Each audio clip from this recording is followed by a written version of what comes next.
être responsable sur un plan psychologique, ça veut dire c'est comprendre et accepter que tout part de soi. On va dire que l'être humain, il a cette fâcheuse tendance de ne pas beaucoup s'occuper de ses états intérieurs et de pas trop regarder ce qui se passe à l'intérieur. Et donc, pour ça, eh ben, il va assez facilement, on va dire, projeter ça à l'extérieur. Ça veut dire qu'on a vite fait de penser que c'est à cause de,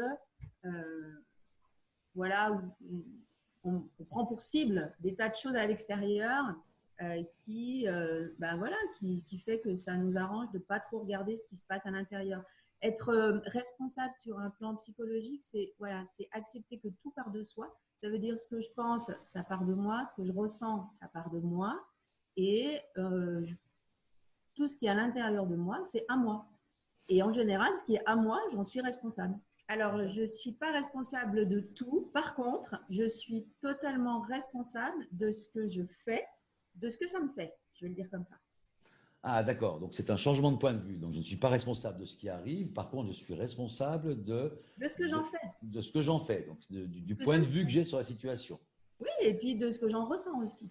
et de ce qu'on en ressent. Voilà. Si on parle brièvement de ce qui se passe actuellement, bien évidemment, on n'est pas responsable de tout ce qui se passe actuellement. Par contre, on est responsable de ce qu'on en fait et on est responsable aussi de ce que ça nous fait ressentir. Alors, juste, il y a souvent une confusion entre responsable et coupable. C'est vrai, tous On n'aime pas responsables, mais trop pas le mot coupables. responsable. Il y a une énorme différence, c'est-à-dire que responsable, sur un plan psychologique, ça ne veut pas dire coupable. Et cette confusion, c'est vrai que c'est ce qui fait qu'il y a beaucoup d'écueils sur le plan psychologique, émotionnel.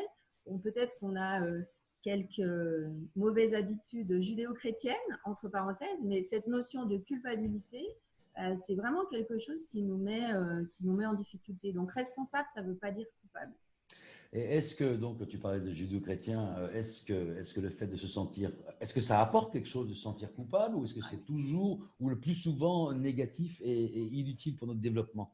C'est complètement inutile. Complètement inutile. La culpabilité, c'est un jugement. Et un jugement, bah, c'est une impasse. Une fois que tu t'es jugé, tu ne peux plus rien faire. Oui, quand on est jugé, on va soit en prison, soit on est libéré. Exactement.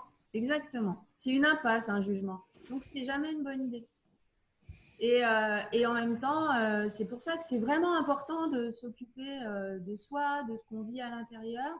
Et alors, être responsable, voilà, tout part de moi, je suis responsable de tout ce qui se passe à l'intérieur de moi. Ça paraît comme ça une mauvaise nouvelle, voilà, dans un premier temps. En tout cas, pour le mental, il n'aime pas trop. Mais la bonne nouvelle, c'est voir que derrière ça, en fait, on a beaucoup à récupérer de pouvoir et de liberté aussi sur ce qui se passe à l'intérieur de nous.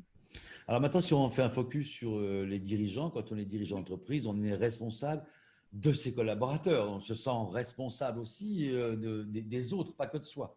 Est-ce que ça va trop loin? Est-ce que c'est normal? Ou est-ce qu'on est, tu as parlé responsable de soi, est-ce qu'on est responsable des autres? Oui, non, peut-être que si je suis ta logique, non, je ne peux pas être responsable de mes collaborateurs. Je peux en prendre soin, je peux les aider à se développer, mais jusqu'où ça va cette responsabilité? Parce que ça devient vite un poids énorme de se sentir responsable de soi et des autres, de ses enfants, de tout. Est-ce que ça se gère? Comment tu fais? Eh bien, effectivement, c'est ça, c'est un travail important, cette notion de responsabilité. On pourrait dire que derrière ça, un synonyme, ce serait maturité.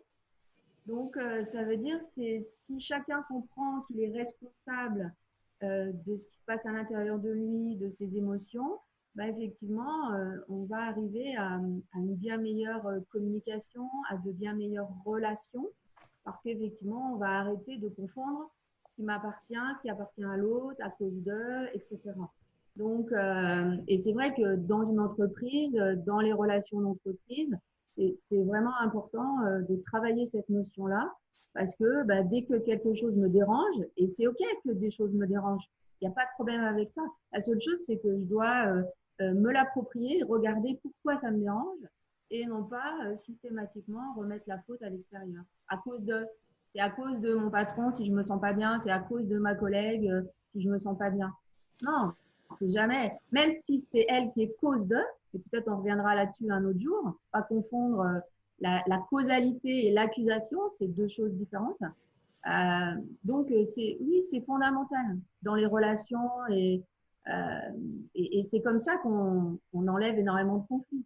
La Alors, racine de tous les conflits, c'est ce gros mélange qu'on fait entre moi, l'autre. Enfin, voilà. Il y a énormément de choses à dire sur le sujet. Je dirais que voilà, dans cette compréhension fondamentale que tout part de moi, je vais récupérer énormément de pouvoir parce que, bah, effectivement, si le pouvoir que je laisse à l'extérieur, c'est ce qui fait que je subis. Voilà, pour arrêter de subir, eh ben, je récupère mon pouvoir et là, je commence à agir. J'agis. d'accord, donc me sentir responsable, ça veut dire récupérer du pouvoir, c'est ça, du pouvoir d'agir. Oui, et de la liberté. Et de la liberté. Ça, c'est Et comme génial ça, ça. je me laisse tranquille et je laisse tranquille les Et qu'est-ce que je autres. perds qu'est-ce que je perds avec tout ce que je gagne? Tu nous as appris qu'il y a toujours deux faces. Une face où on gagne, ben, je vois bien celle et je vais gagner plein de choses en étant responsable. Et je vais perdre quoi alors? Alors, quel est, à ton avis, le contraire d'un être responsable? Ben, c'est un être irresponsable et immature. Voilà. Alors, le contraire de l'être responsable, c'est la victime.